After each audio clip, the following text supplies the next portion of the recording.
Alright guys, I want to go over some cool plays you can make in Prophecies and smart ways to side out. My side deck includes 2 Jogan the Spiritualist.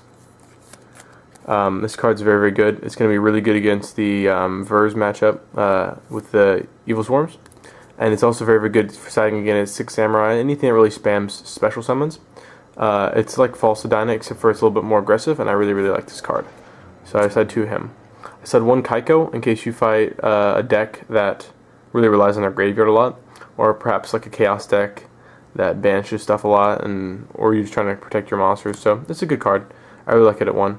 I run 2 MSTs just because we don't have them, and it's if your opponent finds a Prohibition or Skill Drain or something like that, they can really shut you down really quickly. So MSTs helps you get over that. Run 2 Prohibitions. This is just 1 card out to a lot of different decks. If you know that you have something strong, it's really good against a mirror match, and it's pretty good against Fire Fist. So I really like Prohibition. You have to play very smart with this though. I run 2 Dimensional Fissure. This is very, very good against lots of different matchups. Very good against a Mermail matchup. Anything that really relies on the graveyard. 2 Fiendish Chain. Mainly this is in for Fire Fist right now, but anything that really relies on effects or large beat sticks that you don't think you can like protect yourself for during your opponent's turn, Fiendish Chain can be very, very good to stop those. 2 Mind Crush, because it really stops a lot of stuff. It stops Hunters, stops Mermails, stops Mirror Match. It's just a very, very good card in the side deck right now. And 2 Royal Decrees for your rogue, chain burn and stuff like that. Anything that really relies on a lot of spells and traps, or excuse me, a lot of traps that you just don't think you can get past with your normal aggression. Usually these are reserved for like chain burn or just floaters like that. Those cards are very, very important. You have to be very careful when you side out though in this deck, because any spells that you're siding out is going to mess with your spellbook count, and the spellbook count is very, very particular, because if you start messing with your spellbook count, you're going to not draw enough spellbooks, and you're just going to run out of plays, and you're going to draw all monsters or something, and you're just going to lose in the long run. And I found out that the hard way a few times when I think I really need to side heavy for a deck. Sometimes you just need to make sure you know what you're siding out. Breaker is not bad to side out, and neither is Veiler. Sometimes you can even mess with your monster count a little bit here and there, as long as you keep the majority of your spellbooks the same. Though sometimes I do side out a Power, and I do side out a Crescent, just to help speed up the deck. So it's very particular however you think you're going to need for that duel, but you do have to watch yourself when you side out.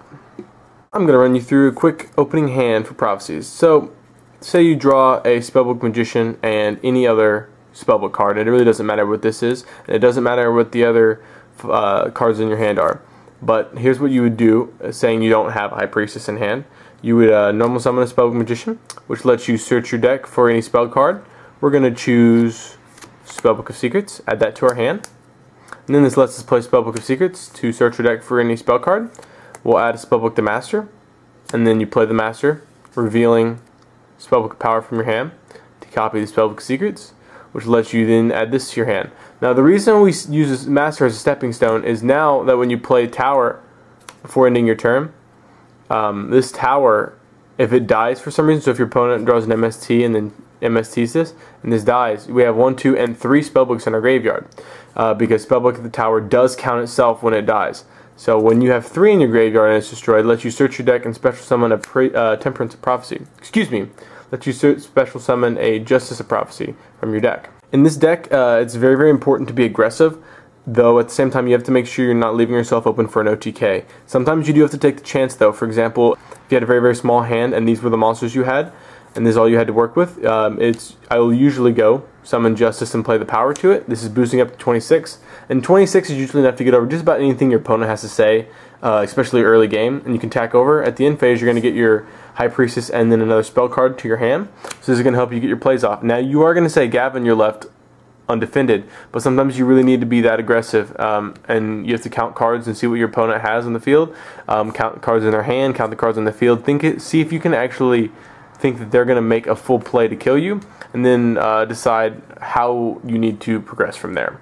One thing that is very, very important in this deck is make sure you protect your High Priestess. So before you summon High Priestess, either by revealing spellbooks or summoning it with a Justice or a Life, you want to make sure that you have a Wisdom in hand or set on the field, because Wisdom is going to protect your monster no matter if they go bottomless or dimensional prison or any kind of spells or trap to try to activate to it. And this is very, very important, because if they get over this High Priestess, that's about all you have to say and you're going to lose. So if you got to make sure you search for this before you're summoning it. Alright guys, say you're sitting on a Breaker in the field, and then you have a Veiler and a Spellbook Magician in your graveyard. And you know you don't really have many other outs right now, but you do have a Spellbook of Life in your hand, and then perhaps a useless Spellbook that you don't need right now. You can play Spellbook of Life, and revealing that Spellbook card, you can banish your level 2 Spellbook Magician to special summon Veiler. Veiler is then going to become level 3, because you gain the level of the monster you just banished. Now this lets you be able to synchro for an Arcanite Magician. And Arcanite Magician is a very, very powerful card in this deck, especially since its attack gets boosted, and then you can pop 2 cards. Similarly, if you are sitting on nothing but a level 3 that you can't really use right now, because I can't activate any of these spellbooks with her on the field, what you can do is you can use her to normal summon, and then you can activate Life. Reveal your spellbook from your hand, and then you're going to banish one of your spellbooks from the graveyard. And when you do, you get a spellbook, special summon a spellcaster, and then it will gain the level of the monster you banished, which is 2. So that puts Veiler at 3. And now you have a 3 and a 3, and you could either exceed if you really wanted to, but for this time, I would probably synchro for Tempest Magician, because Tempest Magician is a little bit like a Gaga Cowboy, and lets you discard cards out of your hand to put counters on all the monsters you control. And when you put counters on those, then you burn your opponent for damage.